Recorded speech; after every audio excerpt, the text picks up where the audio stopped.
අපි විශේෂ අවධානය යොමු කරලා තිබෙනවා රැකියාව විරහිත උපාධිධාරීන් පිළිබඳව. අපි පිළිගන්නවා මේ රටේ හැම තරුණයෙකුටම රැකියාවක් කිරීමේ යුක්තිසහගත අයිතියක් තියෙනවා. හැබැයි රැකියාව නිර්මාණය වෙන්න ඕන. රජයේ විසින් එළිය රැකියාව නිර්මාණය කරන්න ඕන. අපි දැන් අපේ අය ගොඩක් අය ලංකාවේ පුරවැසියන් විදේශගත ගිහිලා රැකියාවල නිරත වෙනවා. හැබැයි ඒ කවුරුවත් ඒ රටවල ආණ්ඩුව රැස්ස කරන්නේ ඒ රාජ්‍යන් මැදිහත් වෙලා ආර්ථිකයක් එළිය හදලා තිබෙනවා. එළිය හදලා තියෙන ආර්ථිකය තුළ තමයි රස්ස නිර්මාණය වෙන්නේ. හැබැයි අපේ රටේ වැරදි සංස්කෘතියක් ගියා. ආණ්ඩුවක් මැදිහත් වෙලා එළිය රස්ස නිර්මාණය කරන වෙනුවට ආණ්ඩුව ඇතුලේ රස්ස නිර්මාණය කරනවා. ආණ්ඩුව අන්තිමේට රැකියා දෙන ඒජන්සියක් බවට පරිවර්තන වුණ ආණ්ඩුව. ඒකේ ප්‍රතිවිපාක වලට අද මුළු රාජ්‍ය දේහෙම උරදෙමින් තිබෙනවා. ඒ නිසා අපි නැවත බල්ක් පිටි කාර්යයක් නැති, තනතුරක් නැති, පුටුවක් නැති, ඉලක්කයක් නැති බල්ක් පිටින් ආණ්ඩුවට ගන්නේ නැහැ. විපක්ෂ නායකතුමා හිටියට මම දැනගන්න කැමතියි. එතුමා ඒකට කැමතිද නැද්ද කියලා මම දැනගන්න කැමතියි. මෙතන කවුරු හරි මට කියන්න නැගිටලා කියනවද නෑ බල්ක් පිටින් ආණ්ඩුවට ගන්න ඕන කියලා ස්ථාවරක ඉන්නවද? ඔළුව නේද ඔබතුමාලා ඔළුව වෙනින් පෙන්නුම් කරන්නේ නැහැ කියලා. හරිනේ. ගත්තුවයි ඉන්නවනේ. ගත්තුවට මොකද්ද වෙලා තියෙන්නේ? උසස් වීමක් නැහැ. කාර්යයක් නැහැ. පුටුවක් නැහැ. සමහර ප්‍රාදේශීය ලේකම් මහතුරු සමහර නිලධාරීන්ට කියනවා ඔයා බදාදට විතරක් ඇවිල්ලා අස්සම් කරලා යන්න. ඔයාට වාඩි වෙන්න පුටුවක් දෙන්න නැහැ කියලා. ඒ උපාධිධාරියන්ට ඒක වැඩකුත් නැහැ. ආණ්ඩුවට ඒක වැඩකුත් නැහැ. ඒ නිසා රැකියා දීම අපි තාමත් ප්‍රතිපත්තියක් හදලා තියෙනවා. ඒ ප්‍රතිපත්තිය තමයි දැනට අපි ඉහළ විශාල අර්බුදයක් නැහැ. පහළ අතිරික්තයක් තියෙනවා. මැද ලේයර් එකේ හිගයක් තියෙනවා.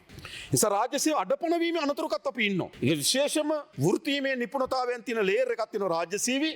ඒ රාජ්‍ය සේවය අද නැහැ. එතන පුරප්පාඩු ප්‍රමාණයක් තියෙනවා. ඒ නිසා අපි තීරණය කරා මේ පුරප්පාඩු පත් කරන්න. ඒ පුරප්පාඩු පත් කරනකොට මගේ අමාත්‍යාංශ මම පුරප්පාඩු පුරවනවා. අර කිව්වේ මගේ එක මම පුරවන උගේ එක ඌ පුරවනවා කියලා අපි එහෙම කරන්නේ නැහැ. මතකද කිව්වා? අපි එහෙම කරන්නේ නැහැ. අපි මොකද කරලා තියෙන්නේ? අගමැතිතුමියගේ ලේකම් තුමාගේ ප්‍රධානත්වයෙන් අපි කමිටුවක් පත් කරලා තිබෙනවා. හැම අමාත්‍යාංශම දෙපාර්තමේන්තුවම ඇවිල්ලා තමන්ගේ දෙපාර්තමේන්තුවේ තියෙන කාර්යභාරය ඒ සඳහා මේ පුරප්පාඩු වල තියෙන හිගේ විසින් ඇති කරන දුබලතාවයන් ඒ නිසා මේවා නිසි පරිදි අපිට කරගෙන යන්න විදියක් නෑ කියලා ඒගොල්ලෝ හේතු දක්වනවා.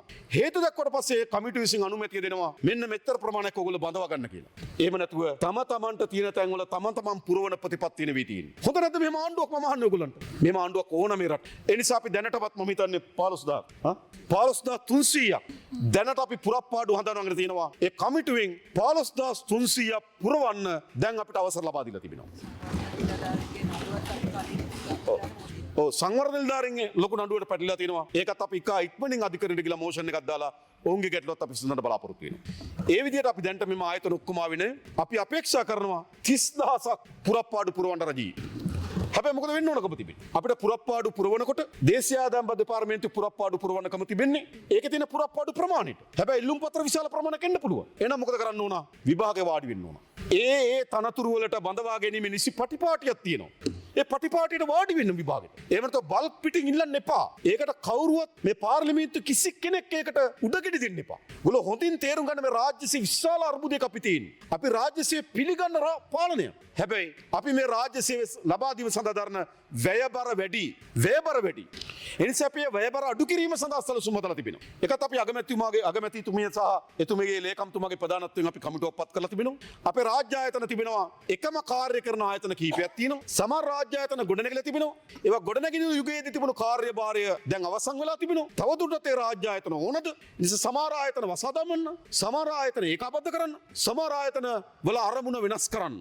දැනටම කමිටුව විසින් අපිට නිර්දේශ ලබා දීලා තිබෙනවා. සමහර ආයතන එක යුගයකදී ඒ කාර්යභාරය සඳහා ඒ ආයතන ඕන වුණා. හැබැයි අද දශක ගණනාවක් ගිහිල්ලා ඒ අවශ්‍යතාවය අද නෑ රාජ්‍ය ආයතන. හැබැයි අපි ඒක අර බරව කකුල වගේ බරක් හිටියට ගෙනියනවා. අවශ්‍යනේ. ඒක කරන්න ඕනේ. එහෙනම් අපි ඒකාබද්ධ කරන්න පුළුවන් ආයතන ඒකාබද්ධ කරනවා. හඳුනාගෙන තියෙන වසාදමිය යුතු ආයතන වසා දමන්න ඕන. අරමුණ වෙනස් කරන්න ඕන ආයතන අරමුණ වෙනස් කරන්න ඕන. ඒ සඳහා දැනට අමාත්‍ය මණ්ඩලයට ඒ පිළිබඳ වාර්තාව ලැබිලා තියෙනවා. අපි ඒක අනුමත කරලා තිබෙනවා. නැවත ඒ ශේත්‍රවල ගැටලුවක් තිබෙනවා නම් ඒ ගැටලුවට මුහුණ දෙන අය මේවා ගැන දැන් සාකච්ඡාව පටන් ගන්න පුළුවන්. අපි දැන් පත්‍රිකාව දාලා තියෙනවා. මා දන්න මහවැලි අධිකාරිය පිළිබඳ යම් ප්‍රශ්නයක් මතුවලා තිබෙනවා. නමුත් අපි එහෙම තීන්දුවක් දැන්ට තීන්දුව තියෙනවා. නමුත් මේක අවසන් තීන්දුව නෙවෙයි. ඒ ආයතන වලට ඇවිල්ලා කියන්න පුළුවන්. නෑ මේ ආයතනේ පවත්වා ගැනීම සඳහා මෙන්න මෙහෙම උවමනාවක් තියෙනවා. මේ ආයතනේ මේ වෙනුවෙන් අපිට වැදගත් කියලා කියනවා නම් නැවත ඒ ආයතනේ පවත්වා ගැනීම ගැන සැලකිලි ලක් කරන්න පුළුවන්. හැබැයි මේ වැඩේ කවුරු හරි කරන්න ඕනේ නැද්ද මේ රටේ? අපි ආවේ ඒක තමයි සිස්ටම් චේන්ජ් කියන්නේ හොඳේ. අපි ආවේ මේ තියෙන එක මේ විදියටම කරගෙන යන්න නම් අපිට හරි ලේසියි. හැබැයි අපි ආවේ මේ තියෙන එක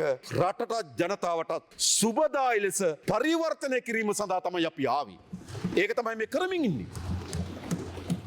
ඒ පරිවර්තනය මේ කරමින් ඉන්නේ.